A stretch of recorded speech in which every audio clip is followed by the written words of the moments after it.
Assalamualaikum dan hai. Nama saya Nur Farisha binti Muhammad Norwi.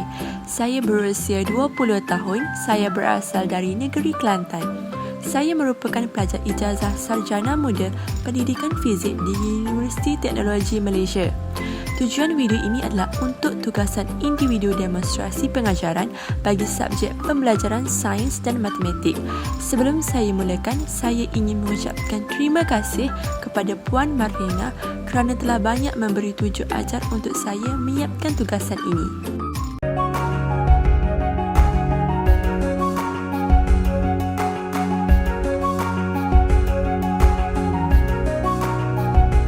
Apa khabar pelajar sekalian? Cikgu harap semua sentiasa bersemangat untuk belajar walaupun dalam keadaan pandemik pada hari ini. Sebelum kita mulakan kelas, cikgu nak semua bersedia dengan peralatan lengkap untuk mencatat apa yang cikgu nak sampaikan pada hari ini dan berada dalam keadaan yang selesa dan yang paling penting, emosi yang stabil supaya dapat mudah faham apa yang cikgu nak sampaikan. Hari ini kita akan bincangkan suatu topik yang menarik iaitu interference gelombang air.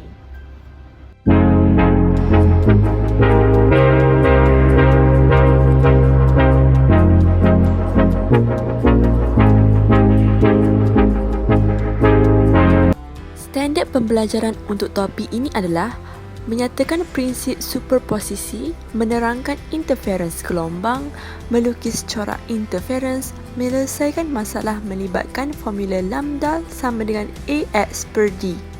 Dan objektif pembelajaran yang paling penting bagi topik ini adalah murid dapat melukis corak interference gelombang air yang melibatkan A, X, T dan lambda dengan berpandukan contoh yang diberikan oleh guru tanpa sebarang kesalahan. Interference merupakan fenomena yang keempat dalam tajuk gelombang. Yang pertama, kamu telah belajar pantulan gelombang, kemudian pembiasan dan seterusnya pembelawan gelombang, dan sekarang kita sedang belajar interference gelombang. Melalui video ini, kita dapat lihat yang lelaki tersebut menggunakan dua sumber koheren dan menghasilkan dua gelombang membulat. Sebelum ini, kita belajar hanya satu gelombang, tetapi hari ini ada lagi satu gelombang yang interfere, yang mengganggu gelombang satu lagi. Bagaimana perkara ini berlaku? Mari kita kaji perkara ini dalam interference gelombang air. Interference gelombang ialah kesan superposisi yang dihasilkan oleh dua atau lebih gelombang yang koheren yang bertemu dan bertindih ketika merambat medium yang sama. Cikgu, apa itu koheren? Maksud koheren di sini adalah gelombang yang mempunyai frekuensi yang sama, amplitude yang sama dan beza fasa yang tetap. Gelombang air menggunakan eksperimen tangki riak. Dalam tangki riak tu kita buat dua celah yang mana gelombang air boleh melalui kedua-dua celah tersebut.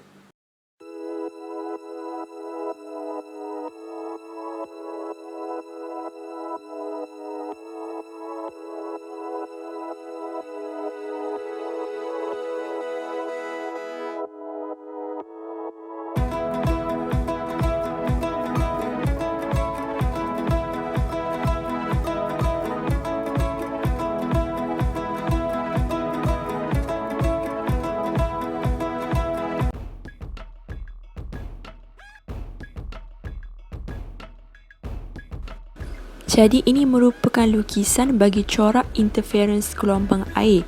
Pada asalnya gelombang air berada dalam bentuk satah iaitu lurus. Bila gelombang air lalu dekat celah pertama dan kedua, berlakunya fenomena pembelawan kerana gelombang lalu dekat celah yang sempit.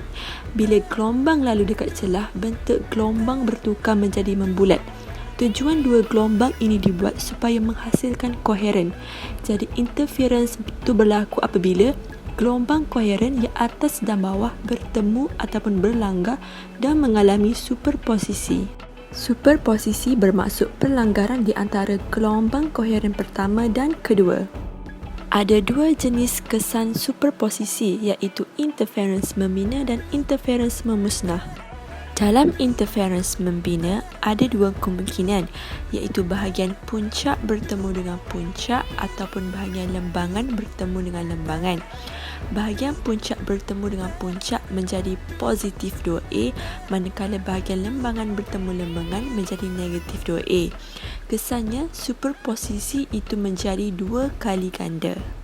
Yang kedua, interference memusnah, iaitu ada satu kemungkinan sahaja, iaitu bahagian puncak bertemu dengan lembangan yang akan menjadikan dia rata, iaitu kosong.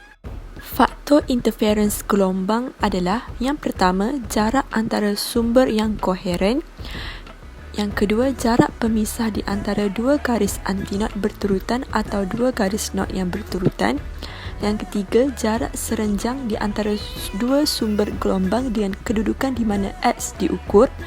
Yang terakhir sekali adalah panjang gelombang. Jadi dalam interference ini, dia ada satu formula, iaitu lambda sama dengan AX per D. Formula ini untuk kita mencari panjang gelombang. A adalah jarak dua sumber koheren, iaitu jarak pencelup 1 dan pencelup 2. X pula kita kena buat garisan sambungkan titik-titik interference membina, iaitu nama lainnya adalah antinot. Untuk interference memusnah pula titik not.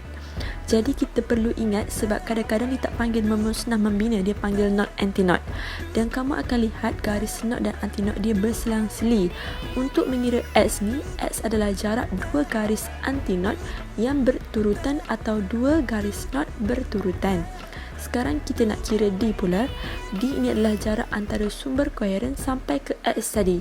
Pastikan D dengan X adalah berserenjang, iaitu 90 darjah. Pastikan unit sama. A dengan X berkadar songsang. Jadi kalau kita ubah nilai A, kita jarakkan lagi celah ni, X akan berkurang. Setakat ini saja untuk pembelajaran konsep pada hari ini. Jadi, cikgu nak setiap orang pelajar sediakan peta minda bagi topik interference gelombang air dan lampirkan peta minda anda semua ke dalam link Padlet yang cikgu sertakan di atas ini. Jom seterusnya cikgu nak uji kefahaman kamu semua dengan menjawab soalan. Raja di bawah menunjukkan satu corak interference gelombang air daripada dua punca S1 dan S2. Bentuk gelombang yang manakah berlaku pada titik X daripada punca S1 dan S2? Okey, kamu semua boleh pause video ini untuk jawab soalan. 5 minutes later. Jadi jawapannya adalah C. Kenapa C? Kita lihat pada titik X merupakan titik persilangan antara garis not dan garis antinot. Ini bermaksud interference apa? Interference memusnah. Untuk mendapatkan interference memusnah, hasilnya haruslah sifar. Jadi jawapan C adalah yang betul kerana positif A tambah D sifar. Cikgu, kenapa bukan A jawapan dia? A pun dua-dua gelombang. Jawapan A adalah kedua-duanya positif. Positif A tambah positif A, jadi jawapannya adalah positif 2A. Jadi ini sudah adalah interference membina.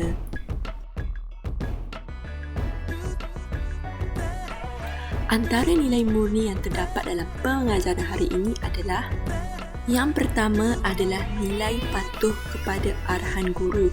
Pelajar ikut arahan guru untuk menonton video ini dan membuat semua latihan yang diberikan.